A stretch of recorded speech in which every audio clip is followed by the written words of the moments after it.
ಎಷ್ಟೋ ಜನ ನೋಡಿದೀನಿ ನಾವು. 7-8 ವಾರದಿಂದ ಗುಳ್ಳೆದಲ್ಲಿ ತರ ಇದ್ದ ಇವಾಗೇನು. Guarantee guarantee guarantee. ಇದು ಗ್ಯಾರಂಟಿ ನ್ಯೂಸ್. ನಾನು ಧನುಶ್ರೀ. ಕನ್ನಡದ ಪ್ರಮುಖ ರಿಯಾಲಿಟಿ ಶೋಗಳಲ್ಲಿ ಬಿಗ್ ಬಾಸ್ ಕೂಡ ಒಂದಾಗಿದೆ.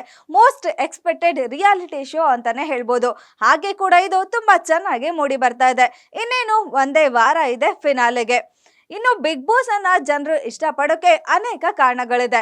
ಒಂದು, ಈ ಶೋನ ಪ್ಯಾಟ್ರನ್ ಇಂದ ಸ್ವಲ್ಪ ಜನ ಬಿಗ್ ಬಾಸ್ ಶೋನ ಇಷ್ಟಪಡ್ತಿದ್ರೆ, ಇನ್ನೊಂದು ಕಿಚ್ಚ ಸುದೀಪ್ ಅವರು ಈ ಶೋನ ಹೋಸ್ಟ್ ಮಾಡ್ತಾ ಇದ್ದಾರೆ ಅನ್ನೋ ಕಾರಣಕ್ಕೆ ತುಂಬಾ ಜನರು ಈ ಶೋನ ಇಷ್ಟಪಡ್ತಾ ಇದ್ದಾರೆ. ಇದನ್ನು ಸ್ವತಃ ಜನರು ಕೂಡ ಹೇಳ್ತಾ ಇದ್ದಾರೆ. ಸುದೀಪ್ ಅವರು ಹೋಸ್ಟ್ ಮಾಡೋದ್ರಿಂದನೇ ನಾವು ಬಿಗ್ ಬಾಸ್ ಅನ್ನ ನೋಡೋದು, ಇಲ್ಲ ಅಂದ್ರೆ ನಾವು ಬಿಗ್ ಬಾಸ್ ನೋಡೋದೇ ಇಲ್ಲ. ಸುದೀಪ್ ಅವರು ಹೋಸ್ಟ್ ಮಾಡಿದ್ರೇನೆ ಬಿಗ್ ಬಾಸ್ ಎಷ್ಟು ಚೆನ್ನಾಗಿ ಬರೋದು ಅಂತೆಲ್ಲ ಜನರ ಅಭಿಪ್ರಾಯ ಆಗಿದೆ. ಈಗ ಇಷ್ಟೆಲ್ಲ ಚರ್ಚೆ ಯಾಕೆ ಆಗ್ತಾ ಇದೆ ಅಂದ್ರೆ, ಬಿಗ್ ಬಾಸ್ ಇನ್ನೇನು ಕೆಲವೇ ವಾರಗಳಲ್ಲಿ ಮುಗಿತಾ ಇದೆ. ಈ ಸೀಸನ್ ಇಲ್ಲಿಗೆ ಮುಗಿತಾ ಇದೆ. ಇನ್ನು ಮುಂದಿನ ಸೀಸನ್ಗೆ ಹೋಸ್ಟ್ ಯಾರು ಅನ್ನೋ ಪ್ರಶ್ನೆ ಈಗ್ಲಿಂದಾನೇ ಶುರು ಆಗಿದೆ. ಕಾರಣ, ಕಳೆದ ಸೀಸನ್ ಕೂಡ ಮುಗಿದ ಮೇಲೆ ನೆಕ್ಸ್ಟ್ ಸೀಸನ್ ನಾನು ಹೋಸ್ಟ್ ಮಾಡಲ್ಲ ಅಂತ ಸುದೀಪ್ ಅವರು ಹೇಳಿದ್ರು. ಹಾಗಾಗಿ ಆಗ್ಲಿಂದಾನೆ ಮುಂದಿನ ಸೀಸನ್ ಯಾರು ಹೋಸ್ಟ್ ಮಾಡ್ತಾರೆ ಅನ್ನೋ ಚರ್ಚೆ ತುಂಬಾನೇ ಹೆಚ್ಚಾಗಿತ್ತು. ಇನ್ನು ಈ ಸೀಸನ್ ಆರಂಭದಲ್ಲೂ ಕೂಡ ಸುದೀಪ್ ಅವರು ಹೋಸ್ಟ್ ಮಾಡಲ್ಲ ಅನ್ನೋ ಸುದ್ದಿ ತುಂಬಾನೇ ಹರಡಿತು. ಅದಕ್ಕೆ ಕಲರ್ಸ್ ಕನ್ನಡದವರು ಕೂಡ ಯಾವುದೇ ಕ್ಲಾರಿಟಿಯನ್ನು ಆರಂಭದ ದಿನದಲ್ಲಿ ಕೊಟ್ಟಿರ್ಲಿಲ್ಲ. ಹಾಗಾಗಿ ಸುದ್ದಿ ತುಂಬಾನೇ ವೈರಲ್ ಆಗಿತ್ತು. ಸುದೀಪ್ ಅವರು ಈ ಬಾರಿ ಹೋಸ್ಟ್ ಮಾಡಲ್ಲ, ಅವರನ್ನ ಬಿಟ್ರೆ ಬೇರೆ ಯಾರು ಹೋಸ್ಟ್ ಮಾಡ್ತಾರೆ ಅಂತ ಕೆಲವೊಬ್ರು ನಟರ ಹೆಸರುಗಳು ಕೂಡ ಹರಿದಾಡ್ತಿತ್ತು. ಆದ್ರೆ ಬಿಗ್ ಬಾಸ್ ಪ್ರೋಮೋವನ್ನ ಪೋಸ್ಟ್ ಮಾಡಿದಾಗ ಅದರಲ್ಲಿ ಸುದೀಪ್ ಅವರ ಹೆಸರನ್ನ ಮೆನ್ಷನ್ ಮಾಡಿದ್ರು. ಆಗ ಬಹುತೇಕರಿಗೆ ಸುದೀಪ್ ಅವರೇ ಈ ಬಾರಿ ಹೋಸ್ಟ್ ಮಾಡ್ತಾರೆ ಅನ್ನೋದು ಕನ್ಫರ್ಮ್ ಆಗುತ್ತೆ. ಆದ್ರೆ ಸ್ವಲ್ಪ ದಿನದ ನಂತರ ಆ ಹೆಸರನ್ನ ತೆಗಿತಾರೆ. ಆಗ ಮತ್ತೆ ಗೊಂದಲ ಕ್ರಿಯೇಟ್ ಆಗುತ್ತೆ. ಸುದೀಪ್ ಅವರು ಹೋಸ್ಟ್ ಅನ್ನ ಮಾಡ್ತಾರೋ ಇಲ್ವೋ ಅನ್ನೋ ತುಂಬಾನೇ ಸುದ್ದಿಗಳು ಹರಿದಾಡ್ತಿರುತ್ತೆ. ಆದ್ರೆ ಕೊನೆಯಲ್ಲಿ ಈ ಬಾರಿ ಸುದೀಪ್ ಅವರೇ ಹೋಸ್ಟ್ ಮಾಡ್ತಾರೆ ಅನ್ನೋದು ಕನ್ಫರ್ಮ್ ಆಗುತ್ತೆ. ಅದೇ ರೀತಿ ಈ ಸೀಸನ್ ಕೂಡ ತುಂಬಾ ಅದ್ಭುತವಾಗಿ ಮೂಡಿ ಬರುತ್ತೆ.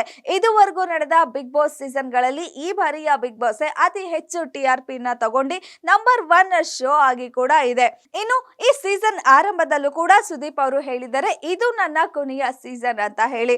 ಆದ್ರೆ ಬಹುತೇಕ ಎಲ್ರು ಕಳೆದ ಬಾರಿ ಕೂಡ ಇದೇ ರೀತಿ ಹೇಳಿದ್ರು, ಈಗಲೂ ಅದೇ ಹೇಳ್ತಾರೆ. ಆದ್ರೆ ಮುಂದಿನ ಸೀಸನ್ ಸುದೀಪ್ ಅವರೇ ಹೋಸ್ಟ್ ಮಾಡ್ತಾರೆ ಅನ್ನೋ ನಂಬಿಕೆಯಲ್ಲಿ ಇದ್ರು. ಈಗ ಕಿಚ್ಚ ಸುದೀಪ್ ಅವರು ಮತ್ತೆ ಟ್ವೀಟ್ ಅನ್ನ ಮಾಡಿದ್ದಾರೆ. ಅದೇನಂದ್ರೆ, ಕಳೆದ 11 ಸೀಸನ್ ಬಿಗ್ ಬಾಸ್ ಅನ್ನ ಕೂಡ ನಾನು ಆನಂದಿಸಿದ್ದೇನೆ. ಎಲ್ಲ ರೀತಿಯ ಪ್ರೀತಿಯನ್ನು ತೋರಿದ ನಿಮ್ಮೆಲ್ಲರಿಗೂ ಧನ್ಯವಾದಗಳು. ಮುಂಬರುವ ಫಿನಾಲೆ ನಾನು ಹೋಸ್ಟ್ ಮಾಡುವ ಕೊನೆಯ ಶೋ, ಕೊನೆಯ ಸೀಸನ್ ಅಂತ ಹೇಳಿದ್ದಾರೆ. ಇನ್ನು ಇದೊಂದು ಮರೆಯಲಾಗದ ಪಯಣ ಆಗಿದೆ. ಇದರಲ್ಲಿ ನನ್ನ ಕೈಲಾದ ಮಟ್ಟಿಗೆ ನಾನು ನಿಭಾಯಿಸಿದ್ದಕ್ಕೆ ನನಗೆ ಖುಷಿ ಇದೆ. ಇಷ್ಟು ದಿನ ನಿಮ್ಮನ್ನು ಒಳ್ಳೆಯ ರೀತಿಯಲ್ಲಿ ಎಂಟರ್ಟೈನ್ಮೆಂಟ್ ಮಾಡಿದ್ದೀನಿ ಅಂತ ಭಾವಿಸಿದ್ದೇನೆ ಅಂತ ಹೇಳಿದ್ದಾರೆ.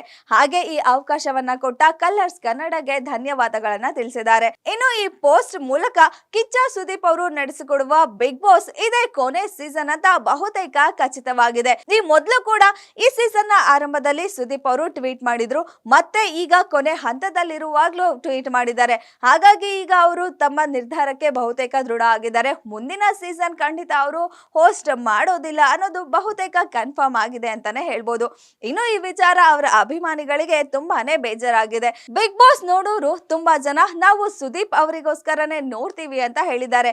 ಅವರಿಗೆಲ್ಲ ಇದು ತುಂಬಾ ಬೇಜಾರಿನ ವಿಷಯವೇ ಆಗಿದೆ. ಇನ್ನು ಇಷ್ಟು ವರ್ಷ ಕಿಚ್ಚ ಸುದೀಪ್ ಅವರು ಬಿಗ್ ಬಾಸ್ ಅನ್ನ ತುಂಬಾ ಅದ್ಭುತವಾಗಿ ಹೋಸ್ಟ್ ಮಾಡಿದ್ದಾರೆ. ಮುಂದಿನ ಸೀಸನ್ ಅವರು ಹೋಸ್ಟ್ ಮಾಡಲ್ಲ ಅನ್ನೋದು ತುಂಬಾ ಬೇಜಾರಿನ ವಿಷಯವೇ ಹೌದು. ಇನ್ನಷ್ಟು ಸುದ್ದಿಗಾಗಿ ನೋಡ್ತಾ ಇರಿ ಗ್ಯಾರಂಟಿ ನ್ಯೂಸ್. ಸುದ್ದಿ ಖಚಿತ, ನ್ಯಾಯ ನಿಶ್ಚಿತ. ಗ್ಯಾರಂಟಿ ನ್ಯೂಸ್, ಸುದ್ದಿ ಖಚಿತ, ನ್ಯಾಯ ನಿಶ್ಚಿತ.